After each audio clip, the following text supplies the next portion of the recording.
VD. സതീശനെ മുഖ്യമന്ത്രിയായി തെരഞ്ഞെടുത്ത ഹൈക്കമാൻഡ് തീരുമാനം സന്തോഷത്തോടെ സ്വാഗതം ചെയ്യുന്നുവെന്ന് മുൻ മന്ത്രിയും മുതിർന്ന ലീഗ് നേതാവുമായ എം.കെ. മുനീർ. തെരഞ്ഞെടുപ്പ് നയിച്ചവർക്കാണ് നേതാവിനെ തീരുമാനിക്കാനുള്ള അവകാശം. സാമുദായിക അന്തരീക്ഷം തകർക്കുന്ന ഒന്നും ആരുടെയും ഭാഗത്തുനിന്ന് ഉണ്ടാകരുത്. വകുപ്പ് വിഭജനം UDF തീരുമാനിക്കുമെന്നും അതിൽ പുറത്തുനിന്നുള്ള ആരുടെയും അഭിപ്രായം ആവശ്യമില്ലെന്നും എം.കെ. മുനീർ കോഴിക്കോട് പറഞ്ഞു. തെരഞ്ഞെടുപ്പ് നയിച്ച സംഘടനകൾ ഏതാണ്, ആ സംഘടനകൾക്ക് തന്നെയാണ് മുഖ്യമന്ത്രിയെ തീരുമാനിക്കാനുള്ള അവകാശം.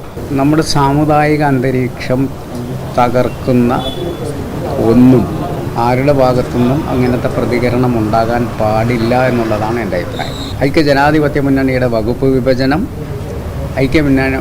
ജനാധിപത്യ മുന്നണിയിൽ ഏത് വകുപ്പ് കൈകാര്യം ചെയ്യണം എന്നുള്ളത് ഐക്യജനാധിപത്യ മുന്നണി തീരുമാനിക്കും. അതിനൊരു ബാഹ്യശക്തികളുടെയും ഇടപെടൽ ഞങ്ങൾക്ക് പ്രശ്നമല്ല. ഞങ്ങളത് ചെവിക്കൊള്ളാൻ ആഗ്രഹിക്കുന്നുമില്ല.